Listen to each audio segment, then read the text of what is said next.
तो हमने चिकन बिरयानी खाई। वो हाई होगी 360-370 रुपए की। फिर वो कहती घर छोड़ाओ। महा यार 370 रुपए लगे हैं, मैं वसूलता करूँगा। अबे भिखारी बिरयानी है वो, सोनी लिव का मंथली प्लान नहीं दिए हो। वसूल तो करूंगा। अबे भिखारी की औलाद, डेट पे जाएंगे वसूली करने बहन के। ये लड़के साले वैसे ही घर के हैं जिनकी माँ कहती है मेरा बेटा बहुत होनहार है तो मैं लड़की से दहेज लूंगी। अब इस गवार हिमांशु ने तो चलो कूल बनने के लिए अपनी कहानी बता दी। इससे ज्यादा दिक्कत मुझे हो रही है प्रणीत से और उसकी ऑडियंस से भाई। बिग बॉस से पहले, बिग बॉस के वक्त, बिग बॉस के बाद मेरे को ये मैं लौंडा कहने वाला था लेकिन सच निकल गया। देखो मैं शक्ल पे जाता नहीं हूँ लेकिन तुम्हारी सही में कुछ ज्यादा ही खराब है भाई। मुझे ये कभी भी फनी नहीं लगा है भाई। तूने करा क्या ऐसा? क्या करके रहेगा ना? हाँ करके रहेगा। तूने क्या करा? ये प्रणीत गवार जाके गवारों के सामने बैठ जाएगा और उनसे बस पूछता रहेगा कि आपका क्या चल रहा है, आपका क्या चल रहा है। हेट कमेंट्स के थ्रू तो पैसा आ ही रहा है। मैंने उसका टॉप उठाया, नीचे उसने एक वो क्या कहते हैं पजामी।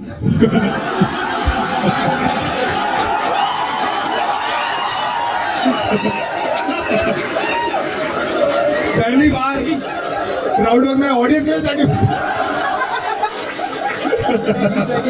वो लेगिंग्स पहन रखी। स्टैंडिंग ओवेशन दे रहे हैं। लेगिंग्स को उसने पैजामी बोल दिया तो स्टैंडिंग ओवेशन मिल रहा है भाई साहब को। अरे ये तो गवार है, अपने बीच एक गवार है। कोई ना प्रणीत हो सकता अभी स्टैंड ले। एक बार ताली बजा दो भाई के लिए। यार मैं पूछूंगा नहीं इसको कितने देनी चाहिए, मैं अपने हिसाब से।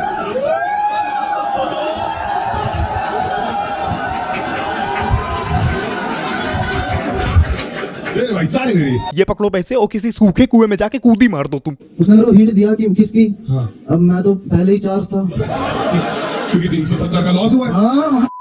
अभी तेरे 12 रुपए वसूल हो गए। प्रोत्साहन कर रहे हैं भाई साहब। भाई साहब बीच बीच में स्टोरी के बता रहे हैं कि कितने पैसे वसूल हो चुके हैं। और प्रणीत से लोग अकाउंटेबिलिटी एक्सपेक्ट करेंगे क्योंकि उसका एक फैन बेस है, इन्फ्लुएंस करता है वो। एक तो प्रणीत के नाम के आगे फैन बेस लगा रहा हूँ पाप कर रहा हूँ भाई मैं कोई। 370 की बिरयानी के चक्कर में ऐसी थू थू करवा के रखी इसने मर्द समाज की, पूछो मत। बाकी अपने देश के मर्दों में थोड़ा तो यहाँ से हिला हुआ हो गया भाई कुछ, है ना। लड़की दिखी नहीं कॉमोडिटी। तो प्रणीत साहब इतनी अकल आप में होनी चाहिए कि आपको क्या पोस्ट करना है क्या नहीं करना है। प्रोत्साहन आप भी कर रहे हो, उसके बाद आप कह रहे हो मेरे ओपिनियन ऐसे नहीं थे। फिर जब आपको बैकलैश मिल गया तब आप फिर से आ गए, है ना, अपनी सड़ी सी बिल्कुल डार्क सर्कल। इसका पूरा चेहरा ही डार्क सर्कल लगता है मेरे को। प्रोत्साहन तुम भी कर रहे थे, पैसे तुम भी दे रहे हो, ताली तुम भी मार रहे हो, जोक पे जोक तुम भी मार रहे हो उसकी बातों पे। और जब बैकलैश मिला तो भैया तुम आ गए सड़ी सी अपनी शक्ल लेके कि हाँ मुझे हेट मिल रहा है और मेरे ख्याल से मैं डिजर्व भी करता हूँ हेट, मैं एक बेटर इंसान। अरे भाई हद करते हो यार तुम। कुछ लोग अभी भी कह रहे हैं कि जोक था। जोक नहीं होता है वो, जोक नहीं होता है, स्टोरी थी उसकी वो। क्योंकि बहुत लोगों को पता ही नहीं है यहाँ पे कि भाई डार्क जोक होता क्या है। कोई भी जोक होता है उसका एक स्ट्रक्चर होता है। ये जोक नहीं था, ये अपनी कहानी सुना रहा है। जो इसने किसी फीमेल के साथ प्राइवेट स्पेस शेयर करी है उसकी इन्होंने कहानी बकी है पूरी। किस तरह से इन्होंने पैसे वसूले हैं अपने 370 की बिरयानी के भिखारी की औलाद। फिर ऊपर एब्डोमेन काटा, हाँ। फिर स्कल काटा और फिर लास्ट में जो भी है रिप्रोडक्टिव ऑर्गन। तू पक्का डॉक्टर है या कसाई है?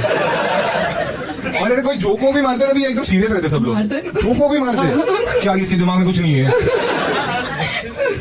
व्हाटएवर जो भी साइज वगैरह जो क्या साला तुम लोग ये सब बातें करते हो? अब बहुत लोग कह रहे हैं हिमांशु भाई की तो जॉब चली गई लेकिन डॉक्टर सेजल का कुछ नहीं हुआ, सिर्फ लीव दे दी गई उनको, सस्पेंड कर दिया गया। भाई मैं मान रहा हूँ डॉक्टर सेजल ने जो बोला है बहुत नीच बात बोली है, उसका तो भाई लाइसेंस छीनो। लेकिन इसका मतलब ये नहीं है ना जो हिमांशु ने बोला वो जस्टिफाई हो रहा है। आप किसी एक गलत चीज को उठा के दूसरी गलत चीज को ये एक्सपेक्ट नहीं कर सकते हो कि वो जस्टिफाई हो गई। और यहाँ पे मर्द वर्सेस औरत नहीं हो रहा है, सही वर्सेस गलत हो रहा है। भाई मैं सही बता रहा हूँ, गवार लोग कम गवार नहीं है। कमेंट सेक्शन खोलोगे गवारियत दिख जाएगी लोगों की। बेचारे की जॉब चली गई, बेचारे की जॉब चली गई। अब अच्छा हुआ जॉब चली गई, साला भुगतान तो भरे, कुछ ना कुछ भुगतान भरे। एंड इफ इन केस तुम्हारी कोई नॉन फीमेल, कोई भी हो सकती है, तुम्हारी कोई रिश्तेदार हो सकती है, तुम्हारी बहन हो सकती है, तुम्हारी पार्टनर हो सकती है, वो किसी ऑफिस में काम कर रही है और वहीं पे ये भी काम कर रहा है, क्या तुम्हें लगेगा कि ये इसकी नीयत काफी साफ है? और जिस तरह से बता रहा है वो भी तो देखो ना यार। एक तो ये क्या पकड़ के मैं बात करने लगा हूँ आजकल। भाई तुम ना मेरा पीछा छोड़ दो।